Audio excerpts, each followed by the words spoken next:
പറഞ്ഞത് അത് റിയൽ ആയിട്ട് അവിടെ തലയിറങ്ങി വീണതാണ്. ആ ഇഷ്യൂ എന്താണെന്ന് വെച്ചിട്ട് ഒരു റൗണ്ട് ഉണ്ടായിരുന്നു, അതിനകത്ത് അമ്മ തലയിറങ്ങി വീഴുന്ന ഒരു സംഭവം ഉണ്ടായിട്ടുണ്ടായിരുന്നു. അതായത് നമ്മളെ ഈ ഒരു പ്രോഗ്രാമിന് വിളിച്ച സമയത്ത് ഇത് എല്ലാവരും ഉടായിപ്പാണ്.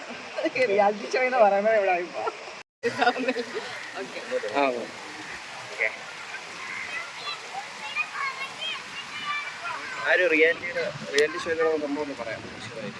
ഓക്കെ, എല്ലാവർക്കും നിങ്ങൾ കണ്ടിട്ടുള്ള വേർഷൻ വേറെ, അവിടെ നടന്ന കാര്യങ്ങൾ വേറെ.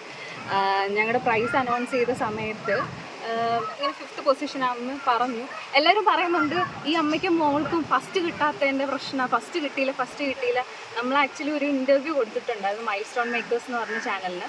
അപ്പോൾ അവരാണെങ്കിൽ എഡിറ്റഡ് വേർഷനാണ് ബാക്കിയുള്ള ആൾക്കാരിലേക്ക് എത്തിച്ചത്. രണ്ടാമത് സെക്കൻഡ് പാർട്ട് എന്ന് പറഞ്ഞ് പോസ്റ്റ് ചെയ്തു, പക്ഷേ അവരത് ഫുള്ള് എന്താ പറയുക ഒരു മണിക്കൂർ കഴിഞ്ഞപ്പോൾ തന്നെ അത് ഡിലീറ്റ് ആക്കി കളഞ്ഞു. അപ്പോൾ നമ്മൾ അന്വേഷിച്ചപ്പോൾ അവർ പറഞ്ഞു അങ്ങനത്തെ ഒരു പാർട്ടേ ഇല്ലായിരുന്നു എന്ന് പറഞ്ഞു. അപ്പോൾ നമ്മൾ എന്താ ചെയ്യേണ്ടത് അറിയത്തില്ല ആ സമയത്തും. അപ്പോൾ 5th പൊസിഷൻ അനൗൺസ് ചെയ്തു, നമ്മൾ അവിടെ നിന്ന് ഇറങ്ങിപ്പോയി. ഒന്നും അമ്മ മൈക്കിൽ പറഞ്ഞായിരുന്നു, അതായത് നമ്മളെ ഈ ഒരു പ്രോഗ്രാമിന് വിളിച്ച സമയത്ത് ഇത് ഡാൻസ് റിയാലിറ്റി ഷോ ആണെന്നുള്ള രീതിയിലല്ല വിളിച്ചത്. അപ്പോൾ അതുകൊണ്ട് ഞാനൊരു ഡാൻസർ, ഒരു സൂപ്പർ അമ്മയും മോളും എന്നുള്ളൊരു ഷോ ആണ്. അതിനകത്ത് എന്താ സൈക്കോളജി പിന്നെ അങ്ങനത്തെ കുറച്ച് കാര്യങ്ങളും അമ്മയും മോളും തമ്മിലുള്ള ബോണ്ടും കാര്യങ്ങളും ഉണ്ടാവത്തുള്ളൂ എന്നാണ് പറഞ്ഞത്. അപ്പം അങ്ങനെ ആണ് നമ്മൾ ചെന്ന് കഴിഞ്ഞിട്ട് അവിടുന്ന് പ്രൈസ് അനൗൺസ് ചെയ്ത്. അപ്പോൾ അമ്മ പറഞ്ഞു ഞാൻ ഡാൻസർ അല്ലാത്തതുകൊണ്ട് എനിക്ക് ഈ ഒരു ട്രോഫി വേണ്ട. അമ്മയും കൂടെ നിൽക്കൂ, കുറച്ച് ബാക്കിലോട്ട്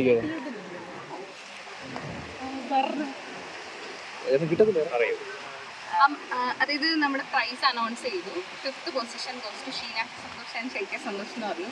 അപ്പോൾ നമ്മൾ ഷോക്കായി, ഇതെന്താ സംഭവിക്കുന്നതിന്, പ്രാങ്ക് ആണോ എന്താ ഒന്നും മനസ്സിലാവുന്നില്ല.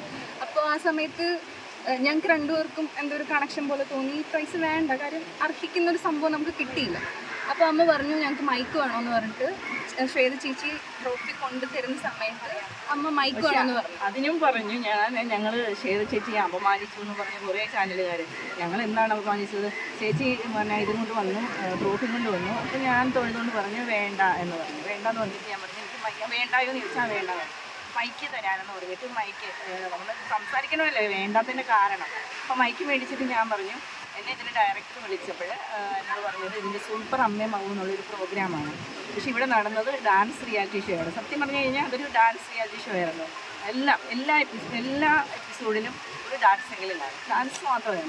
അപ്പോൾ എനിക്ക് ഡാൻസ് അറിയാത്ത ഒരാളായത് കാരണം എനിക്ക് ആ ട്രോഫി വേണ്ടാന്ന് പറഞ്ഞു.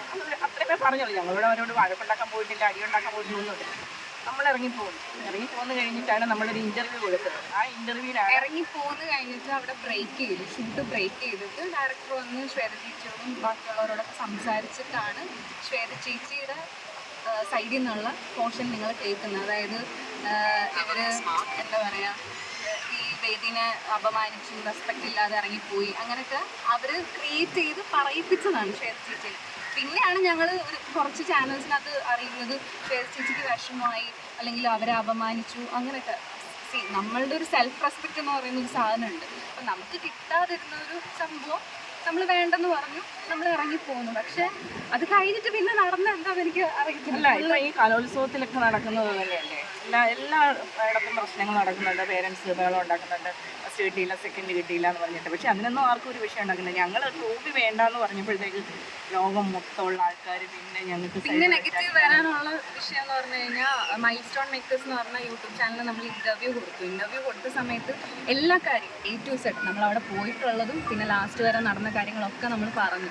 പക്ഷെ അവർ നിങ്ങളുടെ മുമ്പിൽ എത്തിച്ചത് ഒരു എഡിറ്റഡ് വേർഷൻ ആയിരുന്നു. സെക്കൻഡ് പാർട്ട് എന്ന് പറഞ്ഞാൽ അവർ പോസ്റ്റ് ചെയ്തു, പക്ഷെ 1 മണിക്കൂറിനുള്ളിൽ തന്നെ അവർ ഡിലീറ്റ് ആക്കി എന്താണെന്ന് നമ്മൾ ചോദിച്ചപ്പോൾ അവർ പറഞ്ഞു അങ്ങനെ ഒരു പാർട്ടേ ഇല്ലായിരുന്നു. മേ ബി ചാനലിൽ നിന്നുള്ള എന്തെങ്കിലും എന്തോ പറയുന്നത് എന്തെങ്കിലും പ്രഷറോ അല്ലെങ്കിൽ എന്തെങ്കിലും മീൻസ് പൈസ കൊടുക്കാമെന്നോ അങ്ങനെ എന്തെങ്കിലും പറഞ്ഞിട്ടാവാം അവർ ഡിലീറ്റ് ആക്കി കളഞ്ഞത്.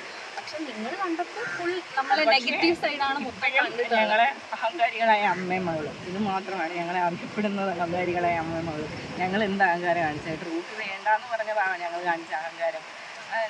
അവാർഡ് എത്രയോ അവാർഡുകൾ വലിയ വലിയ മഹാന്മാർ നിരസിച്ചിട്ടുണ്ട് ഇല്ലേ, കുറേ പേര് നിരസിച്ചിട്ടുണ്ട്. അതേപോലെ ഞങ്ങളത്ര മഹാനോ അല്ല മഹതികളോ എന്നല്ല പറയുന്നത്. എനിക്ക് ജെന്യൂനായിട്ട് തോന്നിയത് മേടിക്കണ്ട, കാരണം അർഹതപ്പെട്ട ഒരു 3-1 പ്രൈസിലും കിട്ടാനുള്ള ഒരു അർഹത ഉണ്ടായിരുന്നെന്ന് ഞങ്ങൾ കരുതി. അപ്പം അത് കിട്ടാഞ്ഞപ്പോഴത്തേക്ക് വേണ്ടാന്ന് പറഞ്ഞു. കാരണം അതുപോലെ കഷ്ടപ്പെട്ടിട്ടുണ്ട്. മീൻസ് കുറേ ചാനലൊക്കെ വന്നത് ഈ അമ്മയും മോളും അഹങ്കാരികളായ അമ്മയും മോളും പിന്നെ ഫസ്റ്റ് കിട്ടാത്തതിന് ഇപ്പോഴും എൻ്റെ ചില പോസ്റ്റുകൾക്കും സോഷ്യൽ മീഡിയയിൽ ഞാൻ പോസ്റ്റ് ചെയ്യുന്ന പല വീഡിയോസിനും എന്താ പറയുക ഫോട്ടോസിൻ്റെ ഒക്കെ അടിയിൽ വരുന്നത് ഇവൾക്ക് ഫസ്റ്റ് കൊടുത്ത് വിട്ടേക്ക്, അപ്പോഴേക്കും അവളുടെ അഹങ്കാരം തീർന്നേക്കാം. ഞങ്ങൾ ഒരിടത്തും പറഞ്ഞിട്ടില്ല ഞങ്ങൾക്ക് ഫസ്റ്റ് വേണമെന്ന് പറഞ്ഞ് വാശി പിടിച്ചിട്ടില്ല. നമുക്ക് ഫസ്റ്റ് കിട്ടാനുള്ള അർഹത ഉണ്ടായിരുന്നു.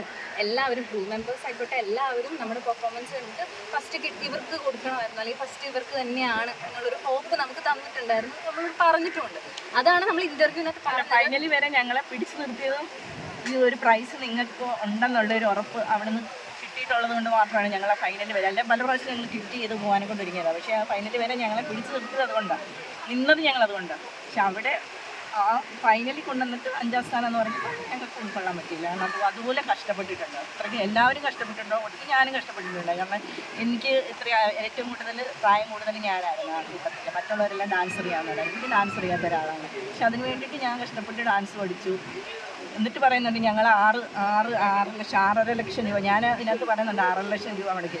അതിനെന്താണ് 6.5 ലക്ഷം രൂപ അവർ മുടക്കി ഇവർക്ക് പിന്നെ 3 ലക്ഷം കിട്ടാത്ത 6 ലക്ഷം രൂപ മുടക്കുന്നത് അള്ളച്ചിയും എന്തൊക്കെയാ എന്നെ അപമാനിക്കുന്നത് അറിയാമോ. ഇതൊക്കെ നല്ല രീതിയിൽ സൈബർ അറ്റാക്കും സൈബർ ബുള്ളിങ്ങും കാര്യങ്ങളൊക്കെ ഉണ്ടായി. പക്ഷേ പ്രേക്ഷകരോട് ഒന്നേ പറയാനുള്ളൂ, നിങ്ങൾക്ക് ഇതിൻ്റെ ബാക്കിൽ എന്താണ് നടന്നതെന്നുള്ള കാര്യങ്ങൾ അറിയില്ല. നിങ്ങളിപ്പം ഏതെങ്കിലും യൂട്യൂബ് ചാനലിലോ അല്ലെങ്കിൽ ആരെങ്കിലും കുറച്ച് പേര്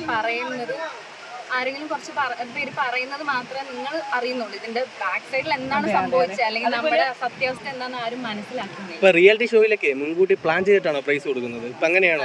ആണ്. ആ ഒരു ചാനലിലെ പല ആൾക്കാരും ഞങ്ങളെ കോൺടാക്ട് ചെയ്തു, ഞങ്ങളിത് മേടിക്കാണ്ട് വന്നപ്പോഴത്തേക്ക്. അത് കഴിഞ്ഞ് ഞങ്ങളുടെ ഈ പ്രോഗ്രാം കഴിഞ്ഞപ്പോൾ സൂപ്പർ ഫാമിലി എന്നും പറഞ്ഞിട്ട് ഒരു ഷോ നടന്നു. അവിടെ ഇത് തന്നെയായിരുന്നു. ലാസ്റ്റിൽ ഭയങ്കര ബഹളം അടിയായിരുന്നു. പക്ഷെ അത് പുറം ലോകത്ത് എത്തിയിട്ടില്ല. അത് പുറം ലോകത്തില്ല. അവർ ഞങ്ങളെ കോൺടാക്ട് വേണ്ടെന്ന് പറഞ്ഞ് കൈ കൂപ്പിയിട്ടാണ് ഇറങ്ങിപ്പോയി. അവര് ട്രോഫി വലിച്ചെറിയുകയും അവിടെ ഭയങ്കര സംഭവങ്ങളൊക്കെ ഉണ്ടാവുകയും ചെയ്തു. അങ്ങനെ കുറെ പേരെ അവിടുന്ന് അടിച്ച് പുറത്താക്കുകയും അങ്ങനത്തെ കുറെ ഇഷ്യൂസ് ഉണ്ടായി. പക്ഷെ അത് പുറത്തേക്ക് വന്നില്ല. കുറെ കണ്ടസ്റ്റൻസ് നമ്മളെ കോണ്ടാക്ട് ചെയ്തു, എന്താ പറയാ ഞങ്ങൾക്ക് ഇത് പുറത്തേക്ക് പറയണം, അവരുടെ ആ ഒരു ദേഷ്യത്തിന്റെ പുറത്ത് നമ്മളെ കോണ്ടാക്ട് ചെയ്ത് കാര്യങ്ങളൊക്കെ സംസാരിച്ചു. ഞങ്ങൾ പ്രോഗ്രാം കണ്ടു. പക്ഷെ അവരൊക്കെ നല്ല എന്താ പറയുക നല്ല രീതിയിൽ പെർഫോം ചെയ്തവരാണ്. അവരെയൊക്കെ മാറ്റി നിർത്തിയിട്ട് പ്രൈസ് അനൗൺസ്മെന്റ് ചെയ്തിരിക്കുന്നത്. അവിടെ അത് നടന്നതും ഭയങ്കര ഉടായ്പാണ് നടന്നത്. ഇനി അടുത്തൊരു ഷോ ഉണ്ട് സൂപ്പർ സ്റ്റാർ എന്ന് പറഞ്ഞു. എനിക്ക് അവരോട് അതിൻ്റെ ആൾക്കാരോട് അതിൻ്റെ ആ കുട്ടികളുടെ പേരൻസിനോടൊക്കെ പറയാനുള്ളത് ഞങ്ങൾക്ക് പറ്റിയ പോലെ ആകരുത്, അത്രേ പറയാനുള്ളൂ. കാരണം ഒരു ചാനലിൽ റിയാലിറ്റി ഷോ സ്റ്റാർട്ട് ചെയ്യുമ്പോൾ തന്നെ അവർ ഓൾറെഡി ഫിക്സ് ചെയ്തിട്ടുണ്ടാവും ഇന്ന ആൾക്ക് പ്രൈസ് കൊടുക്കണം. അത് വെച്ചിട്ടായിരിക്കും അവർ ഓരോന്നും കൊണ്ടുപോകുന്നത്. പിന്നെ ഞങ്ങളെ വിളിച്ചത് നമ്മൾ രണ്ടുപേരും നേരത്തെ ചാനൽ ഉണ്ടായിരുന്നു. പിന്നെ അവർക്കൊരു കണ്ടന്റ് എന്നുള്ളൊരു കണ്ടന്റ് ആണ് വേണ്ടത്. കണ്ടന്റ് ഞങ്ങൾ എന്റർടൈൻമെന്റ് മാക്സിമം. ഞാൻ കുറെ എന്താ പറയുക ഒരു പൊട്ടത്തിയാണ്, കുറെ പൊട്ടത്തരങ്ങൾ പറയും, കരയും, എപ്പോഴും എന്തെങ്കിലും പറഞ്ഞ് കരയും. ലാസ്റ്റ് വരെ എന്നെ കൊണ്ടൊക്കെ അതായിരുന്നു പ്രയോജനം. കരയുമ്പം റേറ്റിംഗ് കൂടും, അതുപോലെ എന്തെങ്കിലും വിഡിത്തരങ്ങൾ പറയുമ്പോൾ റേറ്റിംഗ് കൂടും, പിന്നെ കോമഡി പറയുമ്പോൾ റേറ്റിംഗ് കൂടും. അങ്ങനെയൊക്കെ അവർക്ക് വേണ്ടുന്ന സാധനങ്ങൾ അത്രയും നമ്മൾ കൊടുത്തു. ലാസ്റ്റ് ആ ഷോയിൽ റേറ്റിംഗ് കൂടാനുള്ള ഒരു മെയിൻ ഫാക്ടർ എന്ന് പറഞ്ഞാൽ ഞാൻ കല്യാണം കഴിക്കത്തില്ല എന്ന് പറഞ്ഞിട്ട് ഒരു കൺഫെഷൻ റൗണ്ട് ഉണ്ടായിരുന്നു എൻ്റെ അമ്മയുടെയും കൂടി. അപ്പോൾ അത് അത്യാവശ്യം വൈറലായി, അതിന് അത്യാവശ്യം വ്യൂവേഴ്സും കാര്യങ്ങളൊക്കെ. അങ്ങനെയാണ് ഈ ഒരു ചാനലിൽ ഇങ്ങനെ ഒരു പ്രോഗ്രാം ഉണ്ടെന്ന് തന്നെ ആൾക്കാർ അറിയുന്നത്. അപ്പോൾ അത് കഴിഞ്ഞപ്പോൾ തൊട്ട് ഇവർ നമ്മളെ വെച്ചിട്ട് കുറേ കണ്ടന്റ്സും കാര്യങ്ങളൊക്കെ ഉണ്ടാക്കാൻ തുടങ്ങി. പിന്നെ ലാസ്റ്റ് സെമി ഫൈനലിലാണെങ്കിൽ പോലും നമ്മളെ എങ്ങനെയെങ്കിലും നമ്മുടെ കയ്യിൽ നിന്ന് എന്താണ് കിട്ടാൻ പോകുന്നത്. ഞങ്ങൾക്കാണ് ഏറ്റവും കൂടുതൽ മാർക്ക്. അവരത് ഹിഡനായിട്ട് വെച്ചിരുന്നത്. ഏറ്റവും കൂടുതൽ മാർക്ക് ഞങ്ങൾക്കായിരുന്നു കിട്ടണ്ടേ. അവിടെയും കൊണ്ടുവന്ന് ഞങ്ങളെ എലിമിനേഷനെ കൊണ്ടിട്ടു ലാസ്റ്റ് അല്ലേ, മാർക്കൊക്കെ കുറച്ചത്. ഇവളത് ചോദ്യം ചെയ്തപ്പോൾ പറയണില്ല. പിന്നെ വേറൊരു കണ്ടന്റിന് വേണ്ടിയിട്ട് അവർ ചെയ്തൊരു കാര്യം എന്താണെന്ന് വെച്ച് കഴിഞ്ഞാൽ ഒരു ഹിസ്റ്റോറിക്കൽ റൗണ്ട് എന്ന് പറഞ്ഞിട്ട് ഒരു റൗണ്ട് ഉണ്ടായിരുന്നു. അതിനകത്ത് അമ്മ തലയിറങ്ങി വീഴുന്ന ഒരു സംഭവം ഉണ്ടായിട്ടുണ്ടായിരുന്നു. ഞാൻ കേട്ടു. ഞാൻ അത് അഭിനയിക്കുവാണെന്നൊക്കെയാണ് പറഞ്ഞത്. അത് റിയൽ ആയിട്ട് അവിടെ തലയിറങ്ങി വീണതാണ്. ആ ഇഷ്യൂ എന്താണെന്ന് വെച്ച് കഴിഞ്ഞാൽ അതായത് ആ ചാനലിൽ നിന്ന് നമുക്ക് തരുന്ന ഒരേ ഒരു സംഭവം എന്ന് പറഞ്ഞാൽ പ്രോപ്പർട്ടി. ബാക്കി കോസ്റ്റ്യൂമും കാര്യങ്ങളൊക്കെ നമ്മൾ തന്നെ കൊണ്ടുപോകണമായിരുന്നു. അപ്പോൾ പ്രോപ്പർട്ടിയുടെ നമ്മൾ നേരത്തെ തന്നെ ലിസ്റ്റും കാര്യങ്ങളൊക്കെ കൊടുക്കും. അങ്ങനെ അവർ സെറ്റ് ചെയ്ത് തരുന്ന സംഭവമാണ് നമ്മൾ പ്രസൻറ്റ് ചെയ്യുന്നത്. അപ്പോൾ അതിനകത്ത് താജ്മഹലിൻ്റെ ചെറിയൊരു സാധനം, ചെറിയൊരു പ്രോപ്പർട്ടി വേണമെന്ന് ഞാൻ നേരത്തെ തന്നെ അവർക്ക് കൊടുത്തിട്ടുണ്ടായിരുന്നു. അത് കഴിഞ്ഞിട്ട് അവർ താജ്മഹൽ എന്നും പറഞ്ഞിട്ട് എനിക്ക് എന്താ പറയാ കണ്ടന്റിന് വേണ്ടിയിട്ട് അവർ ആ പ്രോപ്പർട്ടി ചേഞ്ച് ചെയ്തിട്ട് ചാർമിനാർ ആക്കി. അപ്പോൾ നമ്മൾ ലാസ്റ്റ് ഡാൻസിന്റെ ലാസ്റ്റ് അമ്മയ്ക്ക് ഇങ്ങനെ താജ്മഹൽ കൊണ്ട് കൊടുക്കുമ്പോൾ ഉള്ളൊരു സീനായിരുന്നു. പക്ഷേ കൊണ്ട് കൊടുത്തത് ചാർമിനാറായി. അത് നമ്മൾ അറിയുന്നില്ല, ഡാൻസിന്റെ സമയത്ത് നമ്മളൊന്നും ശ്രദ്ധിക്കത്തില്ല. ജഡ്ജ്മെന്റിൽ നമ്മളിങ്ങനെ കോൺഫിഡൻ്റ് ആയിട്ട് നിൽക്കും, ഓക്കെ നമുക്ക് എന്തായാലും നല്ല മാർക്ക് കിട്ടും, ഫുള്ള് കിട്ടും എന്നൊക്കെ. ബാക്കിയുള്ള കണ്ടസ്റ്റൻസ് ആണെങ്കിൽ നല്ല രസമുണ്ടായിരുന്നു, വാട്ടർ ഡാൻസാണ് ചെയ്തത്, അപ്പോൾ അടിപൊളിയായിട്ടുണ്ടായിരുന്നു എന്നൊക്കെ പറഞ്ഞു. അപ്പോൾ ജഡ്ജ്മെന്റ് വന്നപ്പോൾ ഞങ്ങളോട് ചോദിച്ചു, നിങ്ങൾക്ക് താജ്മഹൽ എന്താണെന്ന് അറിയത്തില്ലേ, നിങ്ങളുടെ കയ്യിലിരുന്ന് ചാർമിനാറാണ്. അപ്പോഴാണ് നമ്മൾ ഷോക്കായി, ചാർമിനാറോ ആ സാധനം കണ്ടോ. പിന്നെ അവർ കുറച്ച് ഡ്രാമ ക്രിയേറ്റ് ചെയ്യാൻ വേണ്ടിയിട്ട് അതിൻ്റെ ആർട്ട് ഡയറക്ടറിനെ വിളിച്ച് കയറ്റുന്നു, അങ്ങനെ കുറച്ച് സംഭവങ്ങൾ ക്രിയേറ്റ് ചെയ്യും. അവിടെ കണ്ടിട്ടുള്ള ആൾക്കാരെല്ലാം യൂട്യൂബിൽ കിടപ്പുണ്ട് ഇപ്പോഴും. കണ്ടിട്ടുള്ള ആൾക്കാരെല്ലാം സൂപ്പറായിരുന്നു. എല്ലാവരും അവിടുത്തെ കണ്ടസ്റ്റന്റ് പറയുന്നത് നല്ല അടിപൊളിയായിരുന്നു. പക്ഷേ ജഡ്ജ്മെന്റ് വന്നപ്പോഴത്തേക്ക് ഞങ്ങളെയൊക്കെ നിർത്തി പോയിരിക്കുക, ഷീന ചേച്ചി യുദ്ധം ചെയ്യാൻ അറിയത്തില്ല പറഞ്ഞിട്ട് അങ്ങനെ കുറേ ഇത് വന്നു. അങ്ങനെ അമ്മയ്ക്ക് കുറച്ച് BP കൂടിയിട്ട് തലകറങ്ങി വീണു. ഒറിജിനലായിട്ട് വീണതാണ്. അവിടെ ഉള്ള ചാനലുള്ള എല്ലാവർക്കും അറിയാം. എന്നിട്ട് അടുത്തുള്ള ഒരു ഹോസ്പിറ്റലിൽ കൊണ്ടുപോയി. BP നല്ലോണം കൂടിക്കൊണ്ടിരിക്കുക. അപ്പോൾ ആ ഡോക്ടർ പറഞ്ഞു BP ഇനിയും കൂടിക്കഴിഞ്ഞാൽ സ്ട്രോക്ക് വരും, അതുകൊണ്ട് എന്തെങ്കിലും ചെയ്യണമെന്ന് പറഞ്ഞു. അങ്ങനെ ലാസ്റ്റ് ECGയിൽ വേരിയേഷൻ ഉണ്ടായി. അങ്ങനെ അപ്പോൾ തന്നെ PRS എന്ന് പറഞ്ഞ ഹോസ്പിറ്റലിലേക്ക് ഷിഫ്റ്റ് ചെയ്തു. ഇപ്പോഴും അമ്മയ്ക്ക് ആ ഒരു ചാനലിൽ നിന്ന് കിട്ടിയ ഒരു സംഭവം എന്ന് വെച്ചാൽ BP ഉണ്ട് ഇപ്പോഴും. ആ ഒരു ഇഷ്യൂ കഴിഞ്ഞ പിന്നെ ഇപ്പോഴും ആ ഒരു BP കാര്യങ്ങളൊക്കെ റിയാലിറ്റി ഷോയ്ക്ക് പോയിട്ട് കിട്ടിയിരിക്കുന്ന ആകെപ്പാടെയുള്ള സമ്പാദ്യം കിട്ടിയിരിക്കുന്നത് അതാണ്. സൈബർ അറ്റാക്ക് വന്നതാണ്. സൈബർ അറ്റാക്ക് ഞങ്ങൾ അല്ല ഇപ്പോൾ ഇത് കണ്ടിട്ട് ഇനി എന്ത് അറ്റാക്ക് ഉണ്ടാക്കി. അല്ല ഇപ്പോഴും ആൾക്കാർ നമ്മുടെ ആ ഹിസ്റ്റോറിക്കൽ ഗ്രൗണ്ടിന്റെ അവിടെ അടിയിൽ പോയി കമന്റ് ചെയ്യുന്നത്, ഈ പെണ്ണുമ്പിളേക്ക് ഫുൾ അഭിനയവാ. ഓൾറെഡി നമുക്കിപ്പോൾ ഫുൾ നെഗറ്റീവും സൈബർ അറ്റാക്കും കാര്യങ്ങളൊക്കെ ആയി നിൽക്കുന്ന സമയത്തും എല്ലാവരും പറയുന്നത് നമ്മൾ അഭിനയവാ, നമ്മൾ ഫുൾ ഫേക്കാ, അങ്ങനെയുള്ള കാര്യങ്ങളൊക്കെയാണ് പറയുന്നത്. സ്വാസികയുടെ ഒരു ഇന്റർവ്യൂ ഇത് കഴിഞ്ഞിട്ട് വന്നിട്ടുണ്ടായിരുന്നു. അതിനകത്തും പുള്ളിക്കാരത്തി അട്ട ഫേക്ക് ആയിട്ടാണ് പറയുന്നത്. കാര്യം നമ്മൾ പറഞ്ഞതിന് നേരെ ഓപ്പോസിറ്റാണ് പറയുന്നത്. ഗ്രാൻഡ് ഫിനാലിൽ അവർ എന്തൊക്കെയോ പറഞ്ഞ് കാണിച്ചു, ഗ്രൂപ്പ് ഡാൻസ് ആണെങ്കിലും അവർക്കൊന്നും അറിയാത്ത രീതിയിലൊക്കെ കാണിച്ചു. അവിടെ ഉള്ളവർക്ക് അറിയാം നമ്മൾ എങ്ങനെയായിരുന്നു അത് പ്രസൻറ്റ് ചെയ്തത്, നമ്മൾ ഇത്രയും നാളത്തെ ജേർണിയിൽ എങ്ങനെയായിരുന്നു ചെയ്തതെന്നുള്ളത്. ബാക്കിയെല്ലാം അവരുടെ നിലനിൽപ്പിന് വേണ്ടി അവർ തന്നെ ഓരോ സ്റ്റോറികളും കാര്യങ്ങളും ഉണ്ടാക്കുന്നു. അത് കഴിഞ്ഞ് ശ്വേത ചേച്ചി വിളിച്ചിട്ടുണ്ടായിരുന്നു പേഴ്സണലായിട്ട്? ഇല്ല ആരും വിളിച്ചതൊന്നുമില്ല. പക്ഷെ അതിന്റെ ഡയറക്ടറെയൊക്കെ ഞങ്ങൾ ഇടയ്ക്ക് കണ്ടായിരുന്നു. അപ്പം പഴയ പോലെ ഹായ് ചേച്ചി അതൊക്കെ വർത്താനൊക്കെ പറഞ്ഞ് ഹാപ്പിയായിട്ട് പോകുന്നു. പക്ഷെ കണ്ടോണ്ടിരിക്കുന്ന അവർക്കൊന്നും പ്രശ്നമേ അല്ല. കാരണം അവര് ഇത് ഇഷ്ടംപോലെ ഓരോ പ്രോഗ്രാം ചെയ്ത് ഇതായല്ലേ.